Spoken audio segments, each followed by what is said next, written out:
charter, public school, it doesn't matter. We're going to really struggle because those windows in the brain open and close at a dramatic rate from 0 to 4, and we're not addressing that. But no, I agree with you 100%, Mark. And we have voluntary funding programs now. It just doesn't get the job done. When the state's economy recovers and we have something other than a flatline budget, there's no doubt that's where we need to make our next investment. I risked life and limb driving down to speak Monday, and unfortunately the decision was made not to take public comment until after all the amendments were up. So I waited a couple hours, and then I had to be back for a meeting at Southside High School. But what was disappointing to me, and I think is disappointing to a lot of individuals, is that for that 2 hours, I heard not a single question, and believe me, I respect what you do and what the legislature tries to do with this tough issue, so I want to say that. But there was no discussion about research and data that would indicate that a movement toward charter schools is the answer to improved educational outcomes.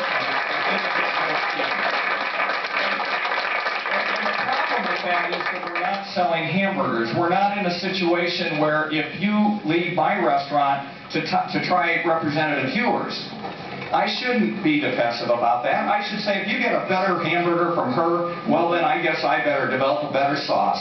But the problem we have is this isn't that kind. It's not a game. It's a really serious business. We won't know that. And a lot of these parents, I can tell you one of the worst days I ever had was driving to work by a charter school that dared to put a sign out that said, "It's cool in our school. We're air conditioned." Yeah. And that was on the heels of Fort Wayne Community Schools not being able to pass the referendum, in large part, I think, because it wasn't presented well, but in large part because the folks here just didn't feel they could afford it. So when we ask, what are we afraid of? We're afraid that as individuals make choices, they're not making them based on they're not making informed choices. If they were, why would a charter pose an economic incentive one street light down from Irwin Elementary, which is a 4-star exemplary school? I will tell you why. Because it offers a return on the real estate investment based upon the way the structures are established. And there will always be students who will be closer to that new building than to Irwin or other buildings nearby. And that's not competition. Now, I finally want to close by saying this. We're not losing student population in Fort Wayne Community Schools. Thanks to the Herculean efforts of our professional teachers, our teaching professionals, and the parents and the students, we are actually holding our own. I'm very proud of that. And as I mentioned to you before, I'm even more proud of the fact that of 15,000 school districts in the United States, only 70 have 37 subgroupings they have to check off to meet the federal standard under No Child Left Behind. 70 have that burden. So far, the DOE for the year 2010 in Washington has identified only one of those 70 that made adequate yearly progress, and that district is Fort Wayne Community.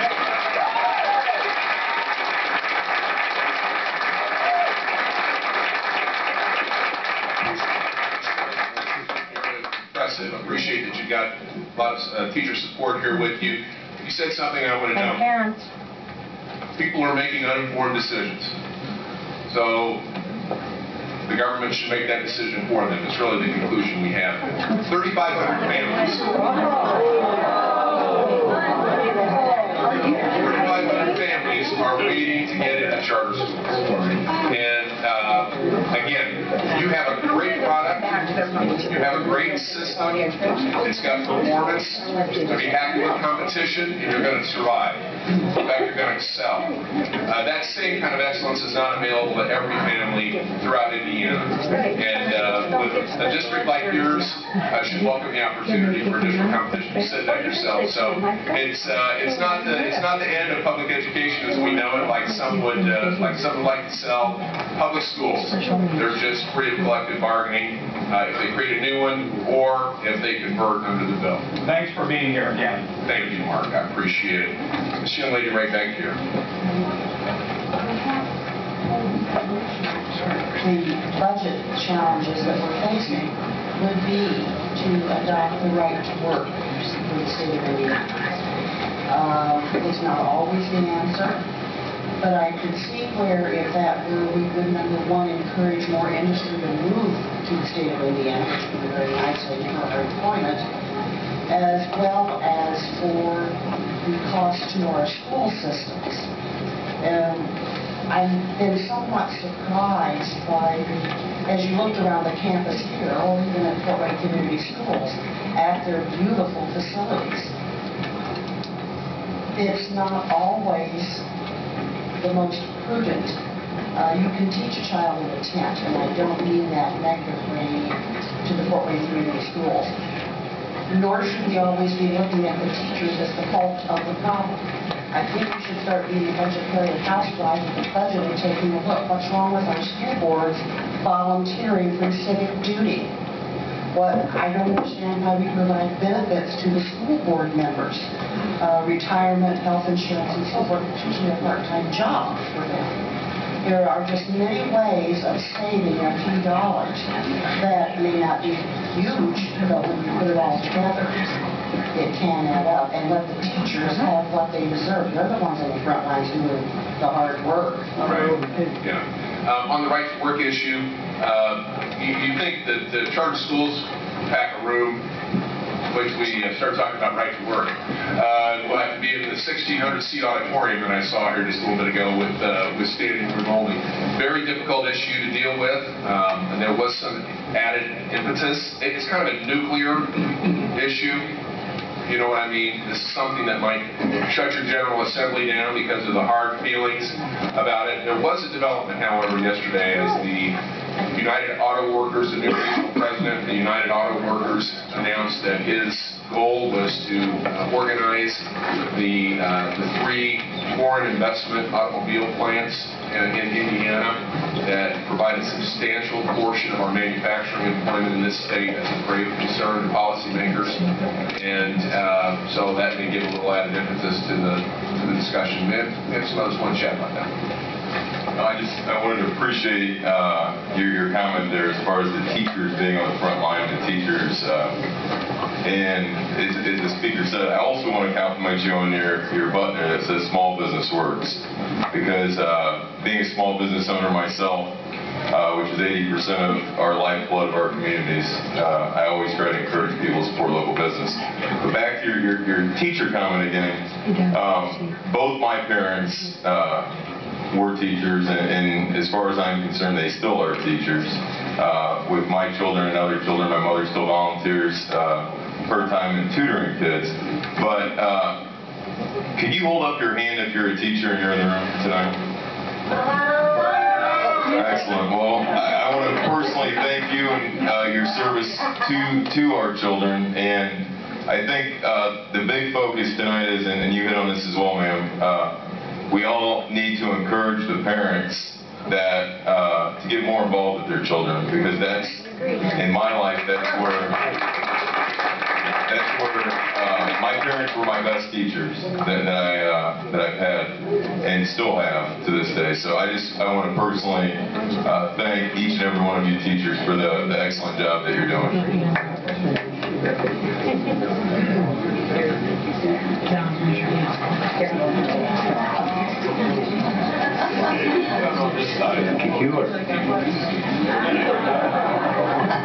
Thank you. I just wanted to comment on the right to work. I also serve on the Commerce Committee, and even though it is extremely controversial, I really think that we are going to see some interesting conversation on it. It is one of the top 2 reasons that employers do not choose Indiana to bring their businesses to. They don't expand here. One of the first questions is, what are your income taxes? One of their second questions usually is, do you have right to work? So we will have to be dealing with that. I'm not saying which side of the issue I'm on. I'm not sure I have an opinion at this point. So we'll be very open to hearing a lot of conversation on that. I hope you'll join in on that. Ma'am, right here.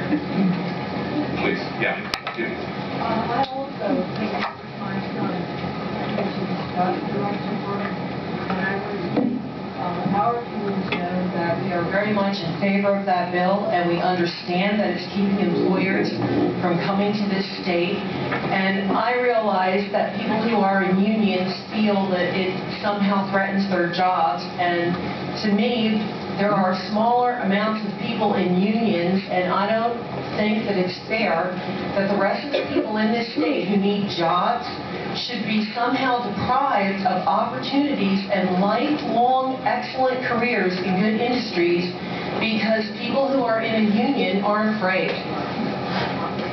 Thank you. Thanks for your comment on that. I appreciate that. There's a lot of sentiment in that regard, I can tell you, at the General Assembly. Yes, ma'am, right here. All the way back.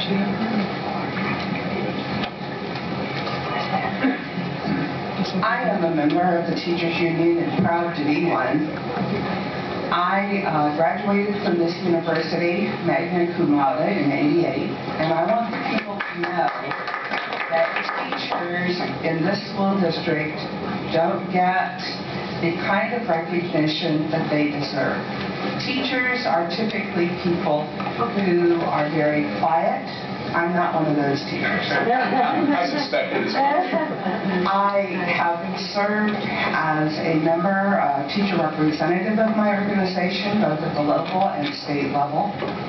I have worked for the State Department of Ed in writing state science standards for 5 years.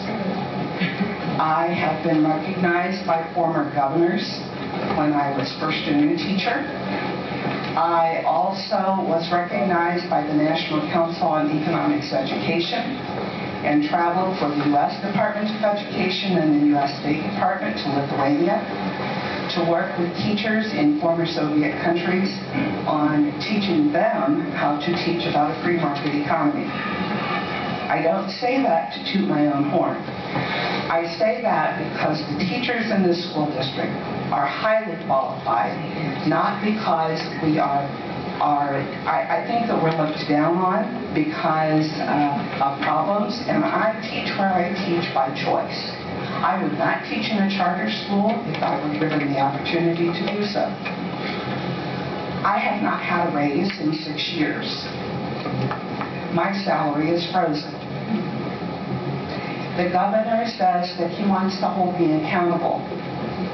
I would allow and encourage anybody in this room to come to my classroom and evaluate me on what I teach, the methods that I use, the classroom management skills that I employ every day with my 150 students that I teach, and hold me accountable for anything that I can control. But the governor wants to hold me accountable for student learning. I can teach my students, but I cannot learn for them. I have a student who goes home and takes care of a 9-year-old sister and an aging grandmother with diabetes. She is failing my math class. She, as a 7th grader, has the responsibilities of an adult when she goes home. I can't control what goes on in that young lady's life when she leaves me. And the governor wants to hold me accountable for her learning and wants to tie my pay to her learning. I can teach her, I can help her, but I cannot learn for her. And I would like to know how the governor's accountability of teachers will hold up when my academic area, which is mathematics, is compared to teachers who teach in non-tested areas such as family and consumer science, art, music, physical education. I don't see how it's going to be fair. There's no test to test whether their students are passing. And I would like to know how the governor plans to make it fair. Because I am a qualified teacher, I am highly qualified, and my students made AYPs, I am happy to report. But like Peyton Manning, he can throw the football, but it depends on the receiver, whether it's first string or second string.